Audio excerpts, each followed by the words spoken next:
Hello friends.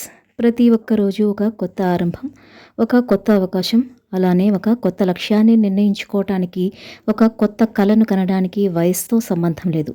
365 రోజులు అంటే 365 అవకాశాలు అనుకుని మనిషి కార్యోన్ముఖుడై ముందుకు సాగాలి. వయసులో ఉన్న మనకు ప్రేరణ ఇవ్వగల సంఘటనలు, వ్యక్తులు మన చుట్టూ ఉంటారు. వాటిని గుర్తించి వాటి నుంచి ప్రేరణ పొందడం వలన మనం ముందుకు సాగగలం. ఒక్కో దశలో మన లక్ష్యాలు మారవచ్చు. చిన్న లక్ష్యాల నుండి పెద్ద లక్ష్యాల వరకు వాటిని నిర్దేశించుకోవటం మరియు వాటిని సాధించేందుకు కృషి చేయడం వలన మన జీవితానికి కావలసిన సరైన దారిని చూపించవచ్చు.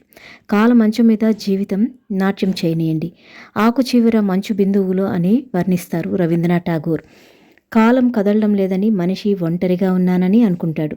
అదే అతడు తనతో తాను గడపాల్సిన సమయమని గుర్తుంచుకోవాలి. మనిషి ఎదుగుదలకు అది ఎంతో అవసరం. అంటే మనం ప్రతి క్షణాన్ని ఆనందంగా, సంతోషంగా గడపాలి. కాలం ఎప్పుడూ కదులుతూనే ఉంటుంది. మనం అందులో భాగస్వాములు కావాలన్నది ఇక్కడ ఉద్దేశ్యం. మనం ఎవరో, ఏమి కావాలో, మన లక్ష్యాలు ఏమిటో, వాటిని సాధించడానికి ఏ మార్గాలు ఉన్నాయో తెలుసుకోవటానికి ఈ సమయం అవసరం. దీన్నే స్వీయ అవగాహన అని అంటారు. ప్రతిరోజు జరిగిన సంఘటనలు, మనం కలిసిన దృశ్యాలు అన్నీ కలిసి మన జీవితంపై ప్రభావం చూపుతాయి. అలాంటప్పుడే కాలం మనం గుర్తిస్తే ప్రతి క్షణాన్ని సద్వినియోగం చేసుకోవచ్చు. సమయపాలన అంటే గడియారాన్ని అనుసరించి బ్రతికేయడం కాదు.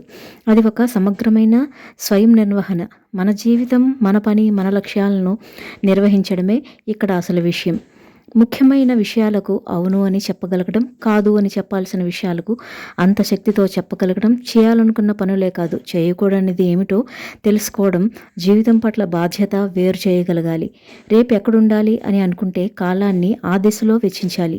మన లక్ష్యాలను సాధించడానికి కాలాన్ని ఆ దిశలో వెచ్చించడం చాలా ముఖ్యం.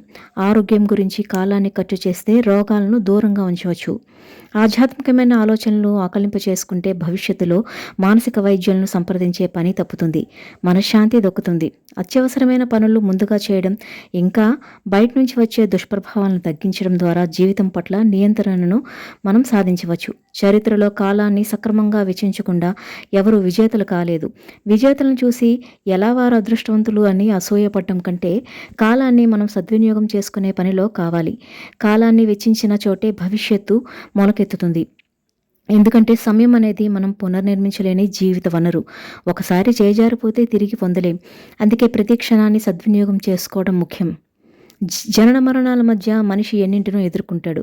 కొందరు ప్రపంచానికి ఆదర్శవంతంగా నిలిస్తే, మరికొందరు ఉండకూడదో చెప్పడానికి నిదర్శనంగా నిలుస్తారు. తమ సమయాన్ని సమర్థవంతంగా వినియోగించి ప్రపంచంలో మార్పు తీసుకురావచ్చు. కానీ చాలామంది ఎటువంటి ప్రభావం చూపించకుండానే ఈ లోకం నుంచి నిష్క్రమిస్తారు. విజయవంతులను చూసి అసూయపడడం కంటే వారిని ఉదాహరణగా తీసుకొని మన సమయాన్ని వినియోగించుకోవాలో నేర్చుకోవడం మన జీవితానికి ఇంకో మైలురాయి కాగలదు.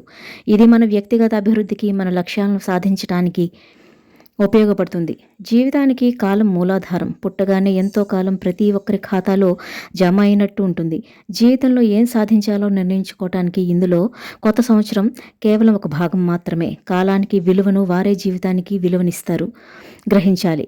కాలం పట్ల మన అవగాహన, దాన్ని సద్వినియోగం చేసుకోవటం మన సంతోషం, విజయానికి మూల కారణమవుతుంది. నేను ఏది ముఖ్యమని నమ్మానో దానికోసం నాకు సరిపోయేంత సమయం ఉంది చేయటానికి అని అనుకోగలిగితే వ్యక్తే గొప్ప అదృష్టవంతుడు. ఇలాంటి వ్యక్తి తన సమయాన్ని, నైపుణ్యాలను సమర్థవంతంగా వినియోగించడం ద్వారా విజయం సాధించగలుగుతాడు. కొందరు కాలం చాలా వేగంగా వెళ్ళిపోతున్నట్లుంటుంది అంటారు. ఒక ఋతువు తర్వాత మరొకటి, రోజులు, నెలలు, సంవత్సరాల్లో ప్రపంచం వేగంగా ఎగురుతున్నట్లు ఉంటుంది.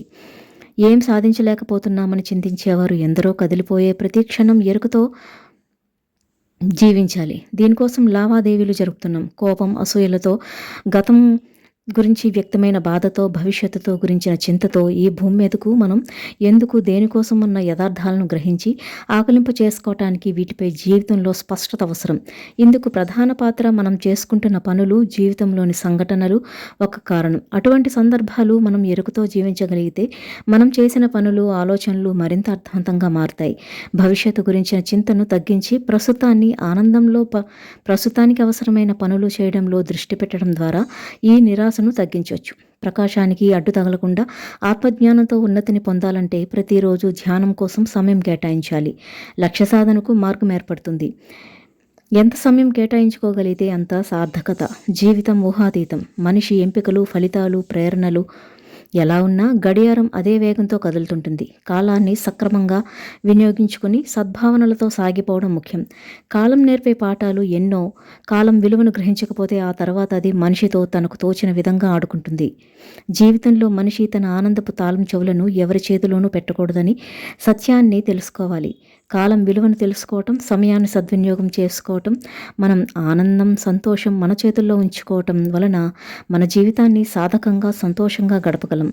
ప్రతి క్షణాన్ని ఆరాధనగా, అర్థవంతంగా మార్చడం మన బాధ్యత. కాలాన్ని వృధా చేస్తే అది మనిషితో తనకు తోచిన విధంగా ఆడుకుంటుంది. సమయాన్ని సక్రమంగా వినియోగించకపోతే చివరికి మనకి కష్టాలు ఎదురవుతాయి. మన కృషి, మన ఆలోచనలతో, మన నిర్ణయాలతో వీటన్నింటినీ అధిగమించవచ్చు.